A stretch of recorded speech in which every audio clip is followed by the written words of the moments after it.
Hi, in this video we are going to apply the techniques of diasporic literature on the namesake by Juhumpa Lahiri. Juhumpa Lahiri was born in London, 1867.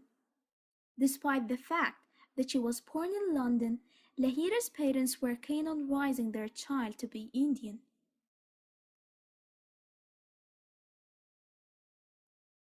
The Namesake is a diasporic novel that was published in 2003. It mirrors the intersection between Indian and American cultures. The Namesake main characters are Gogol, Ashima, Ashok,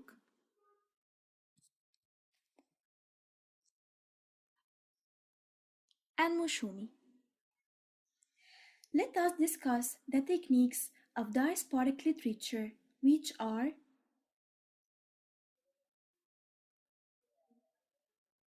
dialogism, focalization, fragmentation, allusion, intertextuality, metonymic objects, and parallelism.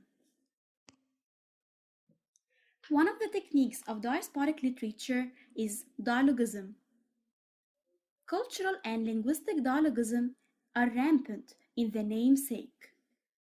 To exemplify, Lahiri depicts the difference between the Indian and American cultures in customs, food, and clothes.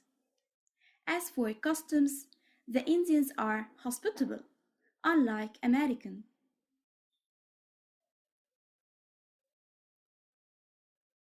Moreover, there are various examples of the well-known food for each culture employed in the novel. Pontuas, Indian dessert; Jello, American dessert; biryani, basmati rice with chicken; buttered toast in America. In addition, the linguistic dialogism appears in using Dida, grandmother, and grandfather, and Mashi, sister. Focalization is a prominent technique in Lahiri's novel. Focalization is mainly about how the events are seen. Lahiri mainly employs zero focalization in her novel. In other words, the events are narrated through the eyes of an omniscient narrator.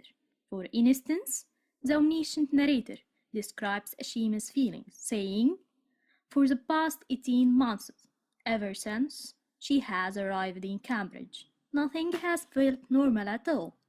It is not so much the pain, which she knows somehow she will survive, is a consequence. Motherhood in a foreign land." Page 7. However, one can notice the use of external focalization. In the novel, it's a camera-like. For example, by now Gogol is just shy of 6 feet tall, his body slender, and his thick brown black hair slightly in need of a cut. He has inherited Ashima's eyes, large, penetrating, with bold, elegant brows, and shares with Ashok the slight bump at the very top of his nose. Page 50. Thus, Lahiri makes good use of focalization in her masterpiece. The novel is like scattered pieces of jigsaw puzzle. In the novel, there are two types of fragmentation, one of time, anachrony, and other of place. To exemplify, anachrony is divided into two types, analepsis and prolepsis. The former means flashback, the latter means moving forward in the events. For example, in chapter 11, Atrima was recalling some events from the past. remembers making the first batches in her kitchen in Cambridge, her husband at the stove, frying the croquettes 2 at a time.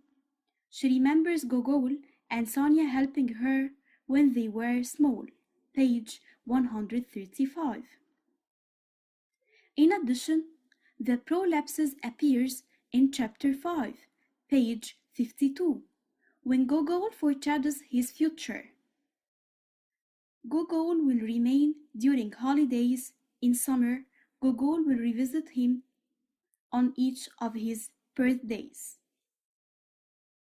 It is so crystal clear that the writer purposely uses many allusions in her diasporic novel.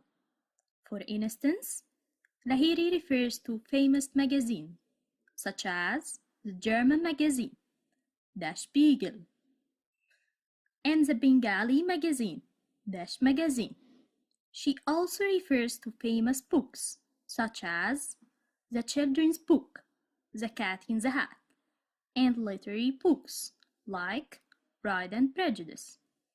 There are also many famous figures that are referred in the novel, such as the English poets Tennyson and Ben Jonson. In addition, Lahiri makes use of intertextuality when she employs an extract from the book Divided Soul, The Life of Gogol by Henry Troy. Metonymic objects are a prominent technique of diasporic novels. There are certain objects that make Gogol belong to his town. For instance, Kashmiri carpets, Rajasthani pillow, and Castral Natri, an Indian god. As for parallelism, it's one of the basic literary devices which makes the reader able to analyze the events and to make connections to other similar events. In the namesake, the reader finds a link between Gogol and Mushumi. Firstly, both have been the same frequent trips to Calcutta, being plucked out of their American lives for months at a time. Secondly, while they are living in America, they try to adopt its lifestyle and try to escape from their identity in pursuit of looking like Americans. Additionally, the reader makes a connection between Ashima and Mushumi after Ashima's marriage to Ashok and Mushumi's marriage to Gogol. Both women refuse to adopt their husband's surname, Ganguly. Despite their refusal, the relatives keep on calling them with their husband's surname. Thus, parallelism can be between characters, events, and even names. It makes the reader weave multiple events together. Finally, all these techniques cooperate and mingle together to make The Namesake one of the most successful diasporic novels. I hope you have enjoyed watching this video. Thank you!